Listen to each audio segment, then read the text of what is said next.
दोस्तों अगर आप इलेक्ट्रीशियन के काम सीख रहे हो या सीखना चाहते हो तो ये वीडियो आपके लिए काफ़ी हेल्पफुल होगा, क्योंकि इस वीडियो में काफ़ी सारे कनेक्शन बताए हैं ड्यूल स्टार्टर के कि ड्यूल स्टार्टर आसानी से और अच्छे प्रकार से कैसे बनाया जाता है, कॉन्टैक्टर को कैसे सिलेक्ट किया जाता है, कॉन्टैक्टर के ऊपर ये सब जो लिखे होते हैं किस प्रकार से उसमें कनेक्शन होता है, ओवरलोड रिले क्या होता है, कैसे काम करता है, सारे कुछ इस वीडियो में आपको दिखाए हैं। अगर आप ये वीडियो देख लेते हैं तो कोई और वीडियो आपको देखने की जरूरत नहीं पड़ेगी ड्यूल स्टार्टर बनाने के लिए। तो बने रहिए हमारे इस वीडियो में शुरू से अंत तक। मैं हूं इम्तियाज, आप देख रहे हैं हीट ट्रीटमेंट मेंटेनेंस। तो आइए दोस्तों आज के वीडियो शुरू करते हैं। दोस्तों इस कनेक्शन को बनाने के लिए हमें यहां पर एक कॉन्टैक्टर, एक ओवरलोड रिले, एक एनसी पुश बटन, एक एनओ पुश बटन की जरूरत पड़ेगी।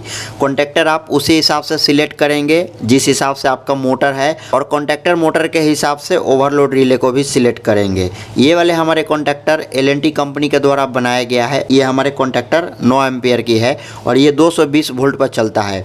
इस कॉन्टैक्टर में आप देख रहे हैं लाइन 1, लाइन 2, लाइन 3 दिया हुआ है। तो यहाँ से हमारे जो पावर कनेक्शन है वो इनपुट होगी, जैसे कि RYB, और यहाँ से मोटर के लिए चली जाएगी RYB।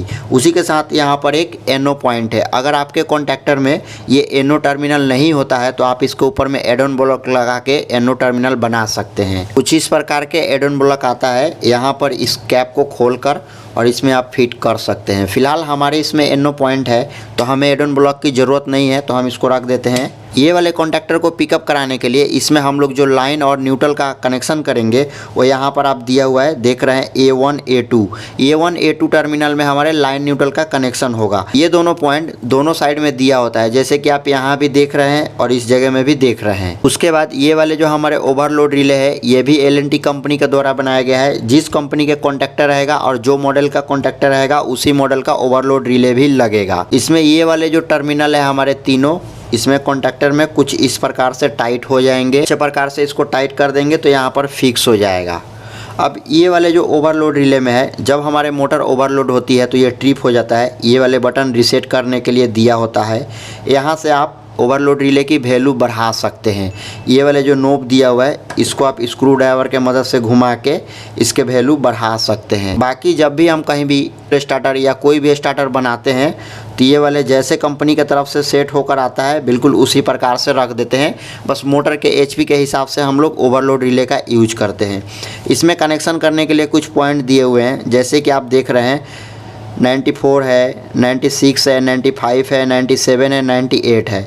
तो आप जिस हिसाब से कनेक्शन बनाना चाहते हैं आप बना सकते हैं। इसमें NO और NC सारे पॉइंट होते हैं, यहाँ पर डायग्राम दिया हुआ है। जैसे कि हम लोग ये वाले वीडियो में डोल स्टार्टर बनाना देखेंगे कि डोल स्टार्टर को कैसे बनाया जाता है प्रॉपर अच्छे प्रकार से, तो हमें 95 और 96 पॉइंट का ज़रूरत होगा, जो कि हमारे ये वाले 96 है और ये वाले 95 है। तो हमें इन दोनों पॉइंट को ही यूज करना है। कि आप पुश बटन के बारे में तो जानते ही हैं, ये वाले हमारे NC है और ये वाले NO है। इसको प्रेस करते हैं तो कनेक्शन कट जाता है, इसको प्रेस करते हैं तो कनेक्शन आगे को आउट होता है। ये जो हमारे ओवरलोड रिले है ये वाले कॉन्टैक्टर में हम लोग टाइट कर देंगे।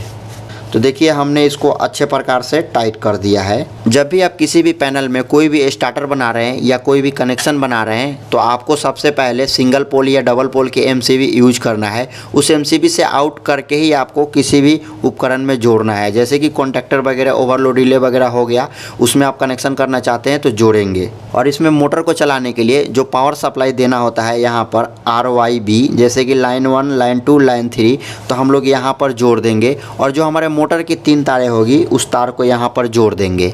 अगर मोटर के चक्कर उल्टे होते हैं तो आपको यहाँ से 2 तार को बदलना है, तो आपके मोटर के चक्कर सीधे हो जाएंगे। जब आपके पावर वायरिंग कंप्लीट हो जाता है उसके बाद आप इसके कंट्रोल वायरिंग करेंगे। सबसे पहले ये वाले जो हमारे ओवरलोड रिले है तो इसका NC पॉइंट हमें यूज करना है। तो जैसे कि आप देख रहे हैं कि 95 और 96 है, तो हम लोग यहाँ पर जो लाइन का हमारे लाल वाली तार है, मतलब जिसमें पावर है, उस पावर वाली तार को हम लोग 95 में कनेक्ट करेंगे। अगर आप ओवरलोड रिले के थ्रू कनेक्शन नहीं करते हैं तो आपके मोटर में कभी कोई दिक्कत आएगा तो आपके ओवरलोड रिले ट्रिप नहीं करेगी। इसीलिए कभी भी कनेक्शन बनाने से पहले सबसे पहले आपको ये वाला जो ओवरलोड रिले है ये ओवरलोड रिले से होते हुए आपको पुश बटन में लेके जाना है। तो हमने यहाँ पर 95 नंबर में जो पावर की सप्लाई है वो दे दी। अब इसके 96 नंबर आउटपुट है, तो 96 में हम लोग एक तार को जोड़ेंगे और ये वाले जो हमारे NC पुश बटन है यहाँ पर लाके जोड़ देंगे।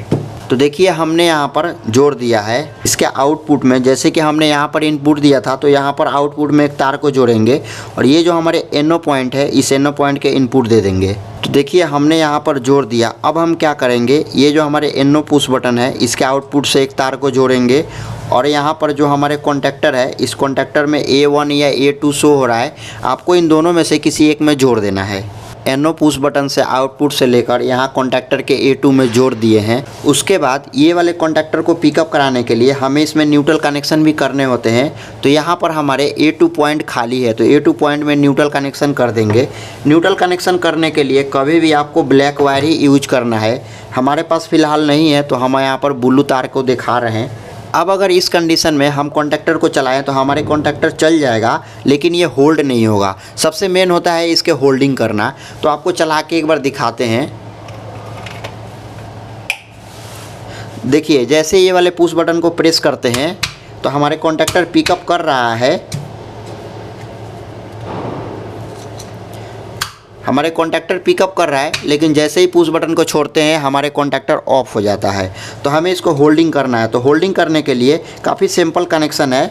इसमें हमने पावर दिया था तो इसके पावर को ऑफ करेंगे। पावर ऑफ करने के बाद ये वाले जो हमारे पुश बटन है NC पुश बटन, इसके आउटपुट में एक तार को जोड़ेंगे इस जगह में जहाँ पर ये पहले से जुड़ा हुआ है। अब इसके दूसरे हिस्से हैं तो ये वाले जो हमारे 14 नंबर यहाँ पर NO पॉइंट है तो इस NO पॉइंट में जोड़ देंगे। तो देखिए दोस्तों हमने यहाँ पर जोड़ दिया है। ये 13 नंबर जो पॉइंट है ये हमारा बचता है। तो हम क्या करेंगे, यहाँ पर एक तार को जोड़ेंगे और ये वाले जो हमने यहाँ पर पावर सप्लाई दिए थे कॉन्टैक्टर में इस पॉइंट में लाके जोड़ देंगे। तो देखिए हमने यहाँ पर जोड़ दिया, मतलब कि इसके होल्डिंग के कनेक्शन हमने बना दिए हैं।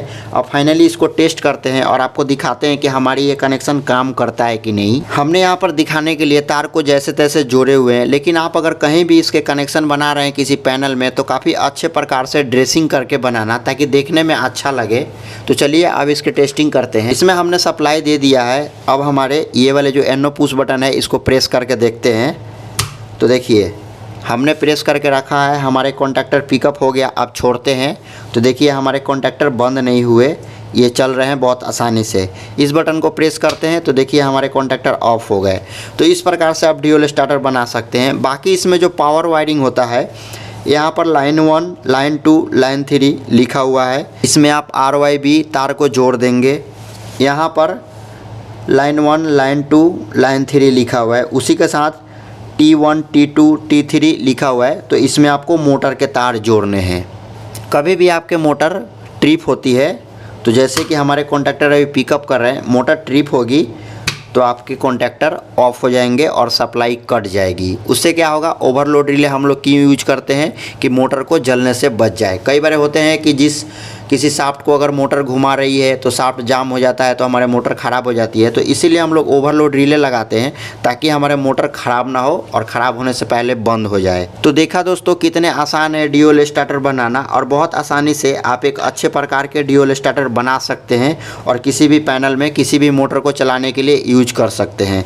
याद रखें ये वाले जो हमने ड्यूल स्टार्टर बनाया है ये 3 फेस मोटर के लिए बनाए हैं। दोस्तों आई होप कि समझ चुके होंगे कि ड्यूल स्टार्टर बहुत आसानी से बना सकते हैं और कैसे बनाया जाता है। आई होप कि हमारी ये वीडियो आपको पसंद आया होगा। तो अपने इलेक्ट्रीशियन और टेक्नीशियन दोस्तों के साथ शेयर करिए। हमारे चैनल पर नए हैं, चैनल को सब्सक्राइब करके बेल नोटिफिकेशन को ऑल प्रेस करिए। मिलते हैं इसी के साथ एक और नए वीडियो में। इससे जुड़ा कोई डाउट है आपके मन में, आप हमें कॉमेंट करके पूछ सकते हैं।